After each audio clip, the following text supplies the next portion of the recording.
Friends, it's me വീണ. ഇന്നത്തെ എന്റെ daily വ്ലോഗിലേക്ക് ഇവർക്ക് സ്വാഗതം. നമ്മൾ ഇന്ന് ചെയ്യാൻ പോകുന്ന ഒരു കുക്കിംഗ് വ്ലോഗ് ആണ്. അപ്പൊ ഇതാണല്ലോ ട്രെൻഡിങ് ഐറ്റം മസാല മുട്ട. അപ്പൊ നമുക്ക് ഇതൊന്നും ഉണ്ടാക്കാവേ.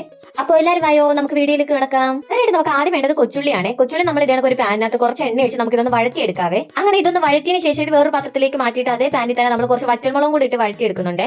ഇത് രണ്ടും നമ്മൾ വഴറ്റിയെടുത്തിട്ടുണ്ട്. ഇതിന് ശേഷം നമുക്ക് ഇതൊന്ന് കുറച്ച് ചൂടാറാൻ വേണ്ടിയിട്ട് വെക്കാവേ. കൊച്ചുള്ളിയുടെ വറ്റൽമുളകിന്റെ ചൂടാറിയതിനു ശേഷം നമുക്ക് ഇതൊക്കെ ഒന്ന് ഒരു ജാറിലേക്ക് മാറ്റാവേ. പിന്നെ നമുക്ക് ഇതിലേക്ക് കുറച്ച് കറിവേപ്പില ഇട്ട് കൊടുക്കാവേ. ഇവിടെ മല്ലിയില ഇല്ലായിരുന്നു കേട്ടോ, അതാണ് ഞാൻ കറിവേപ്പില ആഡ് ആക്കിയത്. മല്ലിയില ഉണ്ടെങ്കിൽ നിങ്ങൾ അത് ആഡ് ചെയ്താൽ മതിയെ.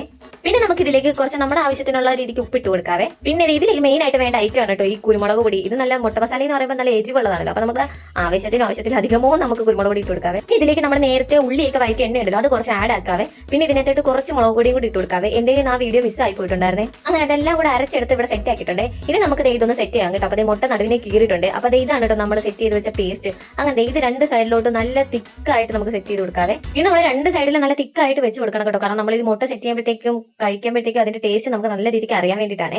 അങ്ങനെ നമ്മുടെ മുട്ടയൊക്കെ നമ്മൾ മസാല ചേർത്ത് സെറ്റ് ആക്കി ഇവിടെ വെച്ചിട്ടുണ്ട് കേട്ടോ. വേണ്ട നമ്മുടെ മുട്ടയൊക്കെ ഇവിടെ മസാലയൊക്കെ ചേർത്ത് ഞാനിവിടെ എടുത്തിട്ടുണ്ട് കേട്ടോ. അപ്പൊ ഇതൊന്ന് നമുക്ക് ട്രൈ ആക്കി നോക്കാവേ. അപ്പൊ ഞാനിവിടെ പറയുന്നത് എനിക്ക് പേടിയാണെന്നാണ് കേട്ടോ. കാരണം എരിവ് എനിക്ക് നല്ല പേടിയുള്ളതാണ്. അങ്ങനെ ഞാൻ ഈ കഴിച്ച് നോക്കുകയാണ് കേട്ടോ. കഴിച്ച് നോക്കിയപ്പോഴത്തേക്ക് എനിക്ക് നല്ല രീതിക്ക് ഇഷ്ടപ്പെട്ടിട്ടുണ്ടായിരുന്നു കേട്ടോ. ഞാൻ പക്ഷെ പ്രതീക്ഷിച്ച അത്രയും എരിവൊന്നും ഉണ്ടായിട്ടില്ല കേട്ടോ. അത്രയും എരിവൊന്നും ഇല്ലായിരുന്നു, എന്നാലും ആവശ്യത്തിന് വേണ്ട എരിവ് ഉണ്ടായിരുന്നു കേട്ടോ. പിന്നെ എന്റെ മുഖം ചിരിക്കത്തില്ലേ എരിവ് കഴിക്കുവാണെങ്കിൽ, അതാണ് കേട്ടോ ഈ ഒരു എക്സ്പ്രഷൻ. കാരണം ഞാൻ പണ്ട് എനിക്ക് എരിവൊക്കെ കൂട്ടി അൾസറൊക്കെ വന്ന സീനായിട്ടുണ്ട്. അതിനുശേഷം ഞാൻ എരിവ് കൂട്ടൽ കുറച്ചതാണ്. ഇവിടെ എല്ലാവർക്കും ഇഷ്ടപ്പെട്ടിട്ടുണ്ടായിരുന്നു കേട്ടോ, എനിക്കും ഇഷ്ടപ്പെട്ടു. അപ്പൊ നിങ്ങൾ ഇതൊക്കെ ഒന്ന് വീട്ടിൽ ട്രൈ ആക്കി നോക്കണേ. അപ്പൊ ഇതായിരുന്നു നമ്മുടെ ഒരു ഇന്നത്തെ വീഡിയോ. അപ്പൊ ചാനൽ കാണുന്ന എല്ലാ കൂട്ടുകാരും സബ്സ്ക്രൈബ് ചെയ്ത് സപ്പോർട്ട് ചെയ്യണേ. അപ്പൊ നാളെ അടുത്തൊരു വീഡിയോ ആയിട്ട് വരാൻ ചെയ്യുമ്പോൾ